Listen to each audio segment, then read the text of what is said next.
మా latest videos కోసం మా ఈ తెలుగు న్యూస్ ఛానల్ సబ్స్క్రైబ్ చేసి గంట సింబల్ యాక్టివేట్ చేసుకోండి. ఈ నెల 26న పవిత్రమైన సుబ్రహ్మణ్య షష్ఠి. ఈ రోజును స్కంద షష్ఠి అని కూడా పిలుస్తారు. మార్గశిర మాసంలో వచ్చే ఈ షష్ఠి తిథికి విశేషమైన ప్రాధాన్యత ఉంది. సాక్షాత్తు ఆ శివపార్వతుల కుమారుడు, దేవతల సేనాని సూర్యపద్ముడిని సంహరించిన ఆ సుబ్రహ్మణ్య స్వామిని పూజించడానికి ఇంతకంటే పవిత్రమైన రోజు మరొకటి ఉండదు. అయితే సుబ్రహ్మణ్య స్వామికి ఎంతో ఇష్టమైన ఈ సుబ్రహ్మణ్య షష్ఠి రోజు గుర్తుపెట్టుకుని ఈ చెట్టును తాకితే చాలు తరతరాలకు తరగని ఐశ్వర్యం వస్తుంది, అపార ధనయోగం కలుగుతుంది, తిరిగిలేని రాజయోగం పడుతుంది, అన్ని రకాల దోషాలు పోతాయి, అష్ట దరిద్రాలు పోయి అష్టైశ్వర్యాలు కలుగుతాయని శాస్త్రం చెప్తుంది. కష్టాలన్నీ పోతాయి, సమస్యలన్నీ పోతాయి, ఇక మీకు తిరుగుండదని పెద్దలు అంటూ ఉన్నారు. మరి సుబ్రహ్మణ్య షష్ఠి రోజు ఏ చెట్టును తాగితే అపార ఐశ్వర్య యోగం కలుగుతుంది అనే విషయాన్ని ఇప్పుడు మనం ఈ వీడియోలో వివరంగా తెలుసుకుందాము. ఫస్ట్ అయితే కామెంట్ బాక్స్లో శ్రీమాత్రే నమః అని కామెంట్ చేయండి. అలాగే ఈ వీడియోకి ఒక లైక్ కొట్టి మా ఛానల్ని కూడా సబ్స్క్రైబ్ చేసుకుని మాకు సపోర్ట్ చేయండి. ఎవరైతే 12 రకాల కాలసర్ప దోషాలతో ఇబ్బందులు పడుతూ ఉన్నారో, రాహువు కేతు దోషాల వలన, నాగదోషాల వలన సమస్యలు ఎదుర్కొంటూ ఉన్నారో, పామును చంపిన దోషాలను ఎదుర్కొంటూ ఉన్నారో, జాతకంలో కుజదోషం వలన ఇబ్బంది ఎదుర్కొంటూ ఉన్నారో, సంతానం కలుగక ఇబ్బందులు పడుతూ ఉన్నవారు, అలాంటి వారందరూ కూడా ఈ సుబ్రహ్మణ్య షష్ఠి రోజు ఒక ప్రత్యేకమైన దీపాన్ని ఉదయం 10 గంటల్లోపే వెలిగించినట్లయితే ఆ దోషాలన్నీ కూడా సులభంగా తొలగిపోతాయి. మరి ఆ దీపం ఎలా వెలిగించాలో ఇప్పుడు మనం ఈ వీడియోలో తెలుసుకుందాము.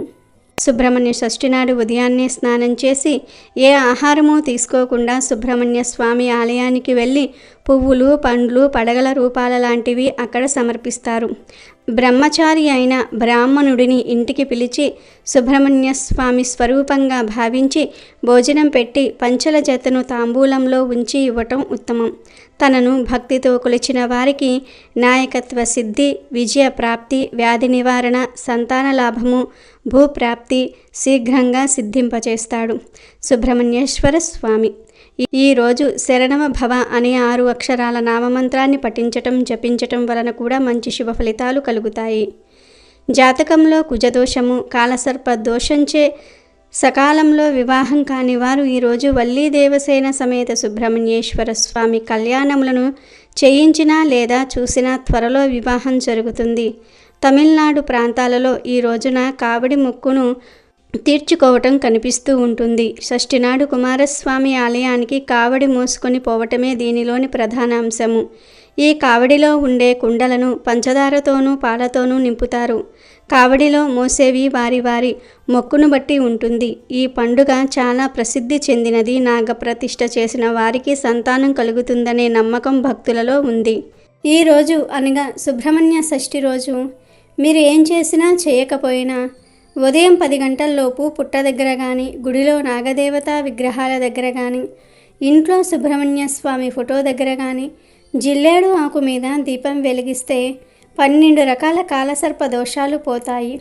రాహు కేతు దోషాలు, నాగ దోషాలు, పామును చంపిన దోషాలు అన్నీ కూడా తొలగిపోతాయి. అసలు ఈ దీపం ఎలా వెలిగించాలంటే, ముందు ఒక జిల్లేడు ఆకును తీసుకోండి. ఆ ఆకుకు కుంకుమతో 3 బొట్లు పెట్టండి. ఆ తర్వాత ఆ జిల్లేడు ఆకు మీద ఒక ఎర్ర మట్టి ప్రమిదను పెట్టి 6 ఒత్తులు వేసి నువ్వుల నూనె పోసి దీపం వెలిగించండి. ఈ దీపం దగ్గర చిన్న బెల్లం ముక్క పెట్టి పుష్పాలు, అక్షింతలు సమర్పించి నమస్కారం చేసుకోండి. ఈ దీపాన్ని ఇంటి దగ్గర సుబ్రహ్మణ్యేశ్వర స్వామి ఫోటో దగ్గర వెలిగించుకోవచ్చు, లేదా గుడిలో సర్పదేవత విగ్రహాలు ఉంటాయి కదా, అక్కడైనా సరే వెలిగించుకోవచ్చు, లేదా పుట్టలో పాలు పోయడానికి వెళ్ళినప్పుడు పుట్ట దగ్గర అయినా సరే వెలిగించుకోవచ్చు. సుబ్రహ్మణ్య షష్ఠి రోజు ఉదయం 10 లోపు ఇలా దీపం పెడితే అన్ని రకాల దోషాలు పోతాయి. మీ జీవితం అద్భుతంగా ఉంటుంది. ముఖ్యంగా సర్పదోషాలు, రాహు కేతు దోషాలు, కుజ దోషాలు అన్నీ కూడా పోతాయి. సుబ్రహ్మణ్యేశ్వర స్వామి అనుగ్రహం లభిస్తుంది. కనుక మీరు కూడా సుబ్రహ్మణ్య షష్ఠి రోజు ఇప్పుడు మనం చెప్పుకున్న విధంగా దీపం వెలిగించండి. సుబ్రహ్మణ్యేశ్వర స్వామి అనుగ్రహాన్ని పొంది సంతోషంగా జీవించండి. హిందువులు అన్ని జీవుల్లోనూ దేవుణ్ణి చూస్తారు. అందువలనే ఆవులు వంటివి, పూజనీయ జంతువులయ్యాయి. అలాగే కొన్ని పర్వతాలు పుణ్యస్థలాలయ్యాయి, కొన్ని నదులు పుణ్య నదులయ్యాయి. వాటికి ఆ పవిత్రత ఏ విధంగా వచ్చిందో వివరించే కథలు కూడా ఉన్నాయి. అలాగే చెట్లల్లో కూడా దేవుణ్ణి చూశారు. కొన్ని చెట్లను దేవతా వృక్షాలన్నారు. నిజానికి చెట్లు భూమి మీద సౌరశక్తిని గ్రహించుకునే కేంద్రాల్లో ముఖ్యమైనవి. అవి మనకు కాయలు, పండ్లు, పువ్వులు, ఔషధాలు ఇవ్వటంతో పాటు వంట, చెరుకు వంటివి ఇచ్చి మానవాళి మనుగడకు ఎంతగానో తోడ్పడుతూ ఉన్నాయి. అయితే చెట్లకు కూడా మనుషుల మాదిరి ఆనందం, బాధ వంటివి ఉంటాయని మనువు పేర్కొన్నారు. ఈ విషయం ఆధునిక విజ్ఞాన శాస్త్రరీత్యా కూడా నిరూపితమైంది. భారతీయ ఋషులు సైతం కొన్ని వృక్షాలను పవిత్రమైనవిగా పేర్కొన్నారు. ప్రత్యేకించి ఈ సుబ్రహ్మణ్య షష్ఠి రోజు రావి చెట్టును తాకితే తరతరాలకు తరగని డబ్బు వచ్చి పడుతుంది, అపార ఐశ్వర్య యోగం కలుగుతుంది అని పెద్దలు చెప్తూ ఉన్నారు. రావి చెట్టు కిందే నాగుల విగ్రహాలు ఉంటాయి. ఎందుకంటే రావి చెట్టుకు సర్పదోషాలను తొలగించే శక్తి ఉంది. మన హిందూ సాంప్రదాయాలలో రావి చెట్టుకు ఎంతో ప్రాముఖ్యత ఉంది. చెట్లను పూజించటము మన హిందూ సాంప్రదాయాలలో ఒకటి. కొడుకును కనటం కన్నా బాటలో మహావృక్షాలను నాటడం వల్ల పుణ్యమని భవిష్యత్తు పురాణం చెప్తుంది. అన్ని వృక్షాలలోకెల్లా రావి చెట్టు పరమ పవిత్రమైనదని శ్రీమద్భాగవతంలో శ్రీకృష్ణ భగవానుడు చెప్పాడు. రావి చెట్టును విష్ణు నివాసంగా పరిగణిస్తారు. అశ్వత్థ వృక్షంగా ప్రసిద్ధికెక్కిన ఈ రావి చెట్టు కింద పరమ భక్తులైన హిందువులు తమ ప్రాణాలను సైతం వదిలిపెట్టడానికి ఇష్టపడుతూ ఉంటారు. రావి చెట్టు వేర్లల్లో శివుడు, చెట్టు కాండంలో, కొమ్మల్లో నారాయణుడు, ఆకులలో హరి, చెట్టు కాయలలో సకల దేవతలు మరియు గురువు కొలువై ఉంటారని స్కాంద పురాణం చెప్తుంది. సాక్షాత్తు విష్ణుమూర్తి ప్రతిరూపమే రావి చెట్టు అని విశ్వసిస్తూ ఉంటారు. రావి చెట్టును పూజించటం వల్ల శనీశ్వరుని బాధలు తొలగిపోయి లక్ష్మీ కటాక్షం కలుగుతుంది. ఈ చెట్టులో ఎన్నో ఔషధ గుణాలు ఉన్నాయి. రాత్రిపూట కూడా ఆక్సిజన్ను అందించే అతి తక్కువ చెట్లల్లో రావి చెట్టు కూడా ఒకటి. రావి చెట్టు అనేక రోగాలను నయం చేస్తుంది. గాలిలో ఉన్న హానికారక బ్యాక్టీరియాను నాశనం చేస్తుంది. సుబ్రహ్మణ్య షష్ఠి రోజు జస్ట్ రావి చెట్టును తాకితే చాలు, సర్వదోషాలు పోతాయి, తరతరాలకు తరగని ఐశ్వర్యం వస్తుంది. ఏం లేదు, ఈరోజు మీరు గుడికి వెళ్ళినప్పుడు గుడిలో రావి చెట్టు ఉంటే ఆ రావి చెట్టును తాకి కాసేపు అక్కడ కూర్చోండి. నాగ దేవతల విగ్రహాలకు పూజ చేయడానికి వెళ్ళినప్పుడు లేదా పుట్టలో పాలు పోయడానికి వెళ్ళినప్పుడు ఇలా ఈరోజు ఏదో ఒక సమయంలో మీరు బయటకు వెళ్ళినప్పుడు రావి చెట్టు దగ్గరకు వెళ్ళి ఆ రావి చెట్టును 11 సార్లు తాకి ఆ చెట్టు కింద 5 నిమిషాలు కూర్చొని తర్వాత ఇంటికి వచ్చేయండి. అంతే. నీళ్లు పొయ్యాల్సిన అవసరం కూడా లేదు, పూజలు చేయవలసిన పని లేదు. ఈరోజు ఇలా రావి చెట్టును జస్ట్ టచ్ చేస్తే చాలు, కోరికలు నెరవేరుతాయి. ఆ చెట్టులోని అద్భుత శక్తులు మీలోనికి ప్రవేశిస్తాయి. సకల దేవతల అనుగ్రహం కలుగుతుంది. ఈరోజు రావి చెట్టును తాకి ఆ చెట్టు కింద కూర్చోవటం వలన మీలోని నెగిటివ్ శక్తులను ఆ చెట్టు లాగేసుకుంటుంది, మానసిక బాధలను లాగేసుకుంటుంది, మంచి పాజిటివ్ ఎనర్జీని అందిస్తుంది, మీ కష్టాలను బాధలను పోగొడుతుంది, సర్వదోషాలను పోగొడుతుంది. కాబట్టి సుబ్రహ్మణ్య షష్ఠి రోజు తప్పక అందరూ కూడా రావి చెట్టును తాకండి. కష్టాలు దోషాలను తొలగించుకుని ఆనందంగా జీవించండి. సర్పరూపుడైన సుబ్రహ్మణ్యేశ్వరుడు కుజునకు అధిష్టాన దైవం. సర్వశక్తివంతుడైన సుబ్రహ్మణ్యేశ్వర స్వామి కరుణామయుడు, దయా హృదయుడు, పిలిచిన వెంటనే పలికే దైవం. మానవుని దైనందిన జీవితంలో కుజునికి అత్యంత ప్రాధాన్యత ఉంటుంది.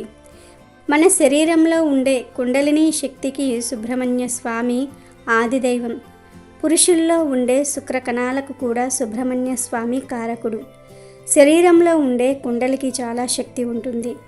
శరీరంలో ఉండే ఎనర్జీ అంతా పాము ఆకారంలోనే ఉంటుంది.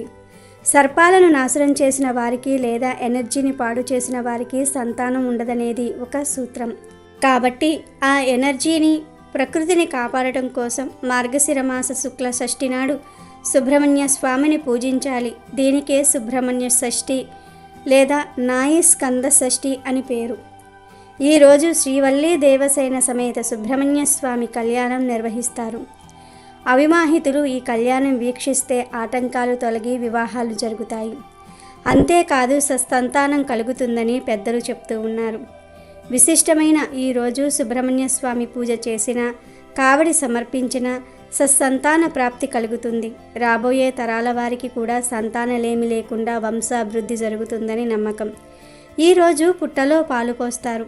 జాతకంలో కాలసర్పదోషం ఉన్నవారు, కేతుదోషం ఉన్నవారు సుబ్రహ్మణ్య ఆరాధన చేయటం అన్ని విధాల శ్రేయస్కరం.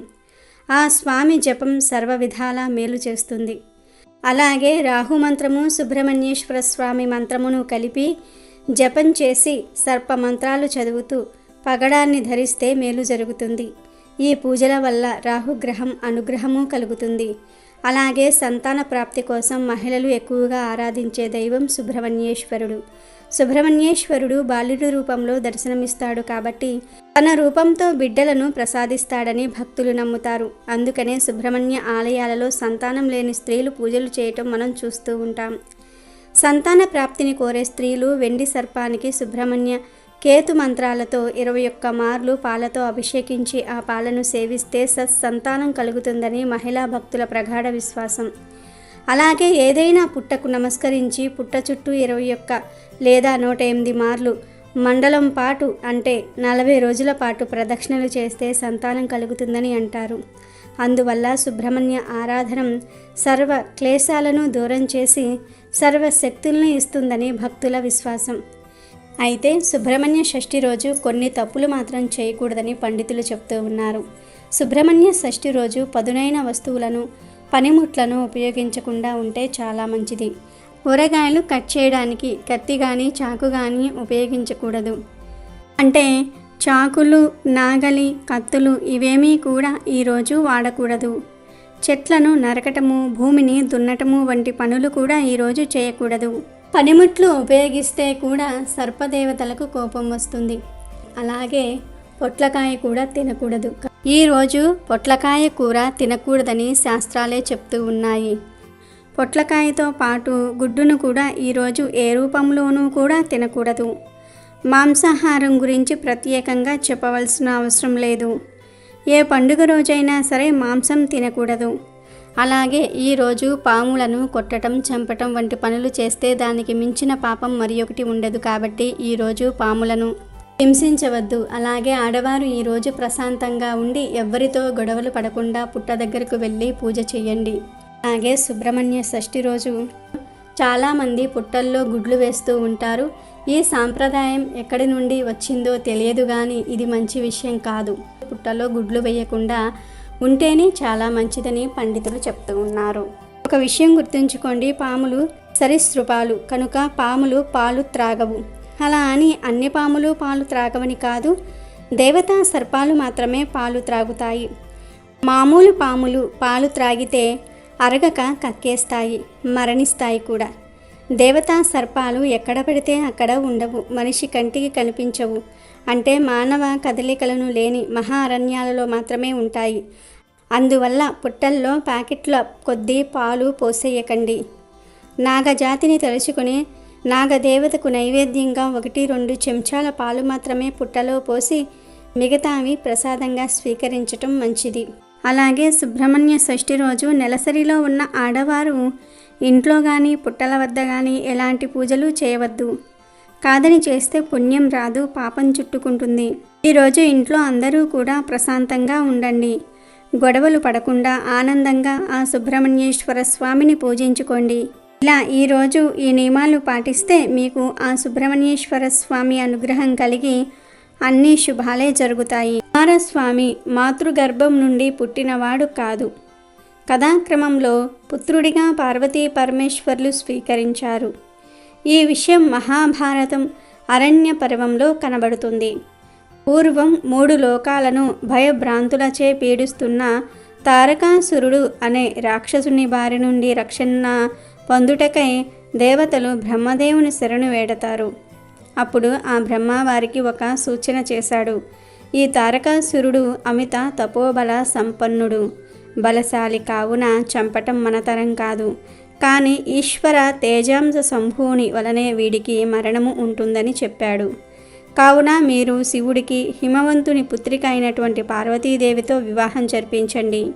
వారికి కలుగు పుత్రుడే తారకాసురుని సంహరించగల సమర్థుడవుతాడు అని తరుణోపాయం చెప్పాడు. దేవతలు శివుణ్ణి ఒప్పించి పార్వతీదేవితో పెళ్లి జరిపించారు. ఒకనాడు పార్వతీ పరమేశ్వర్లు ఏకాంత ప్రణయానందంగా ఉన్న సమయంలో అగ్నిదేవుడు పావురం రూపంలో వారి ఏకాంత మందిరంలోనికి ప్రవేశిస్తాడు. అది గమనించిన పరమశివుడు తన దివ్య తేజస్సును ఆ అగ్ని హోత్రునిలోనికి ప్రవేశింపబెడతాడు. అగ్ని దానిని భరించలేక ఆ దివ్య తేజమును గంగానదిలో విడిచిపెడతాడు. ఆ తేజము ఆ సమయమందు ఆ నదిలో స్నానమాడుచున్న షట్కృతికల దేవతల గర్భాన ప్రవేశిస్తుంది. ఆ రుద్ర తేజమును వారు భరించలేక పొదలలో విసర్జిస్తారు. అప్పుడు 6 ముఖాల తేజస్సుతో ఒక దివ్యమైన బాలుడు ఉద్భవిస్తాడు. ఈ విషయం తెలుసుకున్న పార్వతీ పరమేశ్వర్లు రుద్రాంశ సంభూతినిగా ఆ షణ్ముఖుని అక్కున చేర్చుకుని కైలాసం తీసుకుని వెళ్ళారు. ఆ బాలుడు గంగా గర్భంలో తేజో రూపంలో ఉన్నందుకు గాంగేయుడని, షట్కృతికల వానిని పెంచి పెద్ద చేసిన కారణం వల్ల మరియు 6 ముఖాలు కలవాడు అగుట వల్ల షణ్ముఖుడని, కార్తికేయుడని, అతడు గౌరీ శంకరుల పుత్రుడగుటచే కుమారస్వామి అని, సుబ్రహ్మణ్యేశ్వర స్వామి అని అనేక పేర్లతో పిలువబడ్డాడు. కారణజన్ముడైన ఈ బాలుణ్ణి పార్వతీ పరమేశ్వర్లు దేవతల కోరిక మేరకు కుమారస్వామిగా చేసి దేవతల సర్వ సైన్యాధ్యక్షునిగా నియమించి పరమేశ్వరుడు శూలం మొదలైన ఆయుధాలను ఇవ్వగా ఆ జగన్మాత పార్వతి కుమారుణ్ణి దీవించి శక్తి అను ఆయుధాలను ఇచ్చి సర్వశక్తివంతుణ్ణి చేసి తారకాసురునిపై యుద్ధ శంఖారావాన్ని మ్రోగిస్తారు. అంతటా స్వామి నెమలి వాహనారూఢుడై 6 ముఖాలు 12 చేతులతో ఉగ్రరూపం దాల్చి 6 చేతులతో ధనుస్సులను మరో 6 చేతులతో బాణాలు ధరించి రాక్షస సేనను ఒకేసారి సంహరించాలని తలచి సర్పరూపం దాల్చి రాక్షసులను ఉక్కిరి బిక్కిరి చేసి భీకర యుద్ధంలో తారకాసురుణ్ణి సంహరించి విజయుడైనాడు. ఆ తరువాత సర్వశక్తి స్వరూపుడైన ఈ స్వామికి దేవేంద్రుడు దేవసేనతో వివాహము జరిపిస్తాడు. అది కూడా మార్గశిర శుద్ధ షష్ఠి రోజే జరిగింది. అందుకే ఈ రోజును శ్రీ సుబ్రహ్మణ్యేశ్వర షష్ఠిగా పిలుచుకుంటూ ఉన్నాము. ఈ సుబ్రహ్మణ్య షష్ఠి వ్రత విధి విధానంలో దానాలే ప్రధానం అని తెలుస్తుంది. మార్గశిర మాసం అంటే చలి ఎక్కువగా ఉండే మాసం. చలి బాధను తట్టుకోలేని ఆర్థిక స్తోమత లేని వారు ఇబ్బందులు పడకుండా ఉండాలని మన శక్తి కొలది సాటివారికి సహాయపడమని దానం చేయమని సందేశం ఇస్తుంది ఈ పండుగ. ఈరోజు దానాలు చేసిన వారికి గ్రహ బాధలు తొలగి సుఖ సంతోషాలతో జీవితం సాగుతుందని భావం. ఎంతో ప్రసిద్ధి ఉన్న సుబ్రహ్మణ్య షష్ఠి నాడు ఆడవారు పుట్టలో పాలు పోసేటప్పుడు ఎరుపు, ఆకుపచ్చ, గులాబీ రంగు చీరలను కట్టుకుని పుట్టలో పాలు పోస్తే సకల శుభాలు కలుగుతాయి. ఈ 3 రంగులలో ఏదో ఒక చీరను కట్టుకుని రేపు సుబ్రహ్మణ్య షష్ఠి పూజలు చేయండి. మీకు అంతా మంచే జరుగుతుంది. కేవలం ఆడవారు అనే కాదు, పిల్లలు, పెళ్లి కాని స్త్రీలు, మగవారు అందరూ కూడా రేపు సుబ్రహ్మణ్య షష్ఠి రోజున ఎరుపు రంగు దుస్తులను ధరించి పుట్టలో పాలు పోస్తే మీకు ఆ సుబ్రహ్మణ్య స్వామి వారి అనుగ్రహం కలుగుతుంది. ఎరుపు, ఆకుపచ్చ, గులాబీ వీలైనంత వరకు ఎరుపు రంగు దుస్తులనే ధరించి పుట్టలో పాలు పోస్తే మీకు ఆ సుబ్రహ్మణ్య స్వామి వారి అనుగ్రహం వెంటనే కలుగుతుంది. మీకు ఉన్న దోషాలు, ఈతి బాధలు, శత్రుబాధలు అన్నీ తొలగిపోతాయి. ముఖ్యంగా సుమంగళి స్త్రీలు ఈ రంగు చీరలు కట్టుకుని పూజలు చేస్తే మీ భర్తకు 100 ఏళ్ల ఆయుష్ పెరుగుతుంది. భర్త సంపాదన విపరీతంగా పెరుగుతుంది. మీకు ఎలాంటి సమస్యలు ఉన్నా, ఎలాంటి బాధలు ఉన్నా రేపు సుబ్రహ్మణ్య షష్ఠి రోజున ఈ రంగు దుస్తులను ధరించి స్వామివారిని మనసారా ఆరాధించి పూజించి సేవ చేస్తే మీకు స్వామివారి అనుగ్రహం ఖచ్చితంగా కలుగుతుంది. ఇంటిలో, వృత్తి వ్యాపారాలలో ఎదుర్కొంటున్న సమస్యలన్నీ కూడా తొలగిపోతాయి. అమెజాన్లో బెస్ట్ డిస్కౌంట్స్ కోసం వీడియో డిస్క్రిప్షన్లో లింకు ఉంది, చూడండి. అలాగే మా టెలిగ్రామ్ ఛానల్ సబ్స్క్రైబ్ చేసుకోండి.